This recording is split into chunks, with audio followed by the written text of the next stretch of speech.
ஸ்ரீமதே ராமானுஜாய நமஹ. திருக்கோளூர் பெண் பிள்ளை ரகசியம். இந்த தொடரில் நாம் இன்று பார்க்க இருக்கும் வாக்கியம், இக்கரைக்கே சென்றேனோ விபீஷணனைப் போலே. இது விபீஷ்ண சரணாகதியை பற்றி இந்த திருக்கோளூர் பெண் பிள்ளை மனதிலே நிறைத்து சொல்கிறார். விபீஷ்ண சரணாகதி ராமாயணத்தில் ஒரு மிகப்பெரிய இடம். சரணாகதியினுடைய உயரிய தத்துவத்தை சொல்லக்கூடியது. ஆனால் இதுக்கு பின்னாடி இருக்கக்கூடிய காதை ரொம்ப ரொம்ப சுவாரஸ்யமானது. விபீஷணன் ராவணனுக்கு சகோதரனாக இருக்கக்கூடியவன். ஆனால் நீதி நேர்மையின் பால தன்னுடைய மனதை செலுத்தினவன். விபீஷணன் தெரியாத தர்ம நெறியே இல்லைன்னு சொல்லலாம். அவ்வளவு பெரிய தர்ம நெறிகளையும் பின்பற்றி இருக்கக்கூடியவன் இந்த விபீஷணன். அனுமான் சுந்தரகாண்டத்தில் இலங்கைக்கு போய் இலங்கையில் சீதையை தேடி வருகின்ற காலத்தில் ஒவ்வொரு அரண்மனையாக எட்டி பார்க்குறான். அப்படி அவன் பார்க்கக்கூடிய ஒரு அரண்மனை விபீஷணனுடைய அரண்மனை. இவ்வளவு எளிமையான ஒரு அரண்மனையான அவனே ரொம்ப அசந்து போகிறான். அது மட்டும் இல்லாமல் மது மாது மாமிசம் இல்லாத ஒரே அரண்மனையாக விபீஷணனுடைய அரண்மனை ஒரு பரம பக்தனுடைய இல்லம் இருப்பது போல இருக்கிறதாக அனுமான் விபீஷணனுடைய அரண்மனையை பற்றி சொல்வதுண்டு. அப்படிப்பட்ட ஒரு இடத்துல இருக்கா இந்த விபீஷணன். விபீஷணனுடைய மகளான திரிஜடை அவளும் ரொம்ப நல்ல குணவதியாக இருக்கா.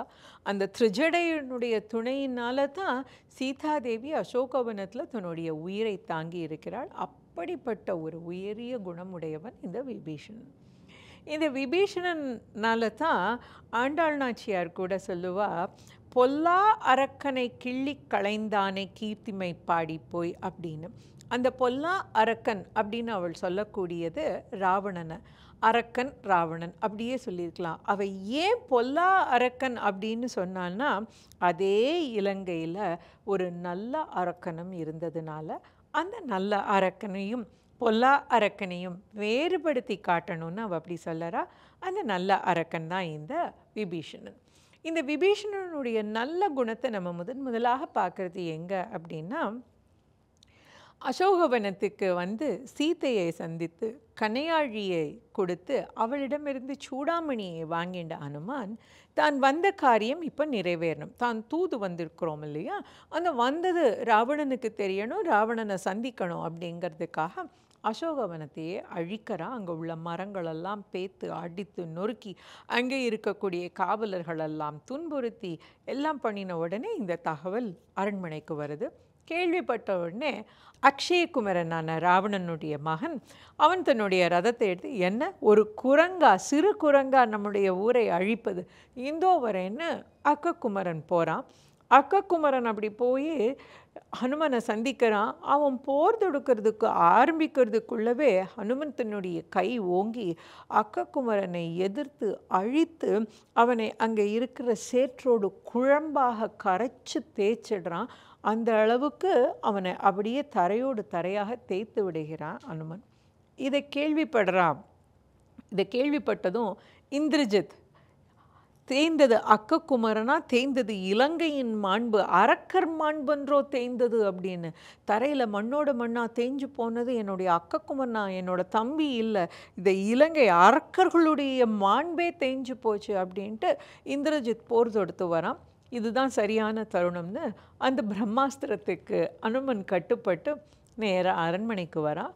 அரண்மனைக்கு வந்ததும் ராவணனுடைய சந்திப்பு ஏற்பட்டதும், இவ்வளவு பெரிய இழப்பை நமக்கு ஏற்படுத்தி என்னுடைய மகனான அக்ஷயகுமாரனை கொன்ற இந்த அனுமனை இப்போவே நம்ம கொன்று விடணும் அப்படின்னு ராவணன் சொல்ல, முதலாக விபீஷணனுடைய குரல் அரங்கத்தில் ஒலிக்கிறது.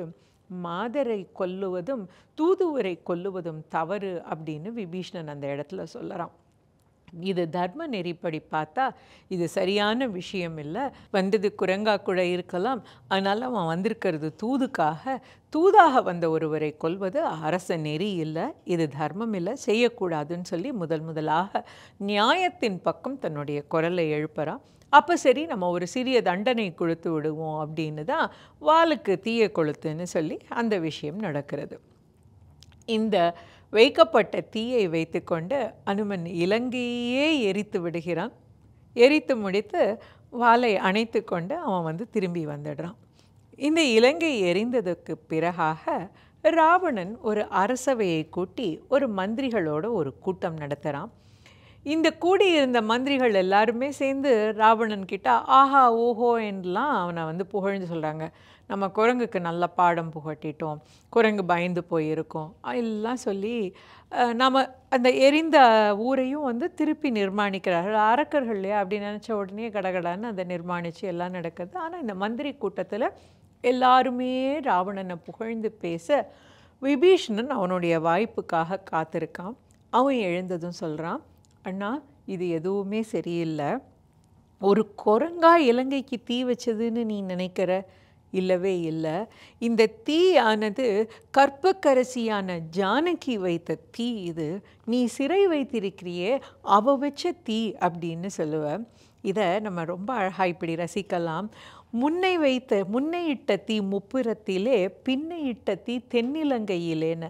அதாவது சிவபெருமான் முன்பு வைத்த தீ முப்புறத்தை எரித்தது, பின்னை இட்ட தீ. இந்த பின்னை அப்படின்னா பெண், அந்த பெண் இட்ட தீ தான் முப்புற இலங்கையில் தென்னிலங்கையில் எரிந்ததுன்னு. அந்த பின்னையாகிய சீதா பிராட்டி வைத்த தீ தான் அது. அந்த சீதா பிராட்டி அந்த சுந்தரகாண்ட அந்த பகுதியில் செல்லும் பொழுது கூட இந்த தீ அனுமனுக்கு எதுவும் செய்யக்கூடாது அப்படின்னு அக்னி தேவனுக்கு ஆணையிடுவாள். அந்த மாதிரி அந்த தீ வைத்து அந்த இலங்கை மாநகரமே எரிந்தது. பின்னை இட்ட தீ தென்னிலங்கையிலே சீதா பிராட்டி இட்ட தீன கற்புக்கரசி வைத்த தீ தான் அப்படின்னு அந்த இடத்துல நியாயத்தை எடுத்து சொல்கிறான். ஆனால் ராவணனுக்கு அந்த நியாயம் எடுபடலை. அது மட்டும் இல்லை, இதற்கு அப்புறமாக என்ன மந்திர ஆலோசனை நடக்கிறது, நாம் என்ன செய்யணும், எப்படிப்பட்டது நடக்கணும்னு முதலாக விபீஷணன் சொல்லறான், எப்படி சரண் அடைவது நல்லதுன்னு. இந்த சீதை உனக்கு தேவையில்லை, அவளை நீ ஒப்படைச்சிட்டியானா எந்த பிரச்சனையுமே இல்லாமல் நம்முடைய வாழ்வு மேம்படும், நம்முடைய குலம் தழைக்கும்னு. அதையும் வந்து ராவணன் கேட்பதாகவே தெரியல. கேட்பதாக மட்டும் இல்லாமல் அது வந்து ஒரு கோழைத்தனமான செயல் அப்படின்னு அவனை வந்து பார்த்து சிரிக்கிறான். கம்பராமாயணத்தில் இந்த பகுதியில் ரொம்ப அழகாக எப்படி வந்தவன் திருமாலினுடைய அவதாரம், ராமனாக வந்திருப்பது திருமால் தான் அப்படிங்கிறத ரொம்ப அழகாக சொல்வதற்காக அந்த இடத்துல நரசிம்ம அவதாரத்தையும் சொல்லி, எப்படி இப்போ ஹிரண்யனை வீழ்த்துவதற்காக நரசிம்மன் வந்தாரோ அதுபோல் இந்த பெண்ணால் நம் குலத்துக்கு அழிவு ஏற்பட போகிறது, வந்திருப்பவன் யாரோ இல்லை திருமால் தான், நீ கற்புக்கரசியை ஒப்படைத்து சரணடைவதே நல்லது, பிறன்மனை அவள் இன்னொருவனுடைய மனைவி அவளை விட்டுவிடு அப்படிங்கிறதெல்லாம் எடுத்து சொல்லறான். ராவணன் எதையுமே கேட்க தயாராக இல்லை. அப்படி கேட்க தயாராக இல்லாத போது விபீஷணன் அந்த இடத்துல தான் அவன் இனிமே இங்கே நியாயத்துக்கு இடம் இல்லை, தர்மத்துக்கு இடம் இல்லை அப்படின்னு ராவணனை விட்டு அங்கே அவனை ரொம்ப கேலி செய்து துன்புறுத்த ஆரம்பிக்க அங்கிருந்து அவன் நேராக வரான். எங்கே வரான்னா, இங்கே கடலை கடப்பதற்காக, சேதுவை கடந்து செல்வதற்காக ராமன் இருக்க இக்கரைக்கே வரான் அவன். இவன் இங்கே வருவதை பார்த்து விபீஷணனும் அவனுடைய 4 மந்திரிகளும் சேர்ந்து வர, அதை பார்த்த உடனே குரங்கினம் எல்லாம் அரக்கர்கள் அதுக்குள்ளவே நம்மளை அடிக்க வந்து விட்டார்கள்னு அங்கொன்னும் இங்கனுமோ அலைப்பாய்ந்து ஓட இவனை எதிர்க்கணும்னு எல்லாரும் எந்த நிற்க விபீஷணன் அந்த இடத்துக்கு வந்து சேர்ந்து தான் வந்த காரியத்தை தெரிவிக்கிறான். இதை கேட்ட உடனே ராமன் தன்னுடைய சபையை கூட்டி ஆலோசனை செய்கிறான். ராமன், லக்ஷ்மணன், அங்கே ஜாம்பவான், நீலன், அங்கதன் எல்லாரையும் கூப்பிட்டு வச்சு, சுக்ரீவன் எல்லாரையும் கூப்பிட்டு வச்சு கேட்குறான், நம்ம இவனை சேர்த்துக்கணுமா வேண்டாமான்னு. ஒவ்வொருவரும் அவருடைய கருத்தை சொல்கிறார்கள். ராமனுடைய ஆட்சியை எப்போவுமே வந்து மக்கள் ஆட்சின்னு சொல்லுறோம், ஏன் ஒரு சிறந்த ஆட்சின்னு சொல்லுறோம் அப்படிங்கிறதுக்கு இந்த காட்சியே ஒரு மிகப்பெரிய உதாரணம். அவன் தானே முடிவெடுத்திருக்கலாம் விபீஷணனை சேர்க்கணுமா வேண்டாமாங்கிறத. ஆனால் ஒவ்வொருத்தருடைய கருத்தையும் கேட்டு அதில் உள்ள நியாய தர்மத்தையும் அலசி பார்த்து அப்புறமா தான் முடிவெடுக்கிறான். ஒவ்வொருவராக சொல்கிறார், ஐயோ இவனை நம்பலாமா, கூடாது, அங்கிருந்து இங்கே உள்ள விஷயத்தை தெரிஞ்சுக்க வந்திருப்பான், அங்கே உள்ள சகோதரனையே விட்டுட்டு வந்திருக்கான்னா இவன் எவ்வளவு கெட்டவனாக இருப்பான் இப்படி சொல்ல கடைசியில் அனுமனுக்கு வாய்ப்பு கிடைக்கிறது. அனுமன் சொல்கிறான், அவன் பார்த்த நியாயத்தை, அவன் பார்த்த நியாயவாதியான விபீஷணனை, எப்படி அவன் அங்கே ஒரு நல்ல அரக்கனாக வாழ்ந்திருக்கான் அப்படிங்கிறதையும் சொல்ல, அதையெல்லாம் கேட்டுட்டு ராமன் விபீஷணனை ஏற்றுக்கிறான். அப்படி விபீஷ்ணன் வந்ததும் சரணாகதி அடைந்ததும் சொல்கிறான், உனக்கு நான் வந்து லங்கை பட்டாபிஷேகம் செய்து வைக்கிறேன் அப்படின்னு, உன்னை நான் மன்னனாக்கிறேன் அப்படின்னு வாக்கு கொடுக்குறான்.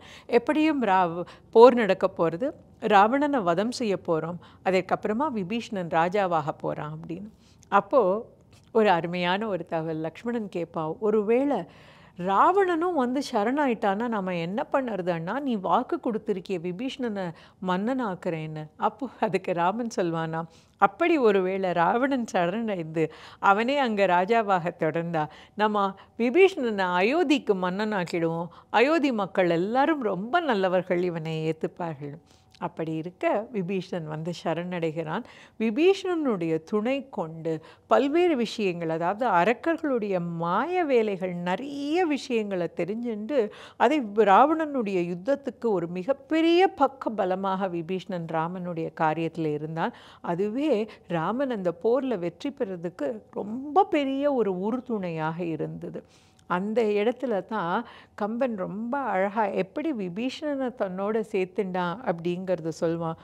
குஹனொடு ஐவரானோம் பின்பு குன்று சூழ்வான் மகனொடும் அருவனானோம் நின்னொடும் எழுவரானோம் புதல்வரால் பொழிந்தான் தசரதன் அப்படின்னு சொல்லுவான். குஹன் வந்து சேர்ந்தான், என்னோட தம்பியானா, அதில் நாங்கள் 5 பேர் ஆனோம். அப்புறம் சுக்ரீவனோட 6 பேர் ஆச்சு. இப்போது விபீஷணன் வந்ததோட 7 பேர் ஆச்சுன்னு எப்படி அவனை வந்து ஒரு தன்னுடைய சகோதரனாக, விபீஷணனை தன்னுடைய உடையவனாக, சரணாகதி அடைந்தவனை தன் சகோதரனாக ஏத்துண்டான் அப்படிங்கிறத ரொம்ப அழகாக நம்ம பார்க்கலாம் இந்த ராமாயணத்தில். இதை மனதில் வைத்து கொண்டு தான் திருக்கோளூர் பெண் பிள்ளை சொல்கிறார், இக்கரைக்கும் வந்து நான் சரணடைந்தேனா விபீஷ்ணனை போல, எப்படி ஏதாவது செய்தேனா? ஒன்றுமே நான் செய்யலையா? அந்த தொண்டு ஆற்றினேனா? திருவடி சம்பந்தம் ஏற்படுத்தி கொண்டேனா அப்படின்னு கேட்கிறார் திருக்கோளூர் பெண் பிள்ளை.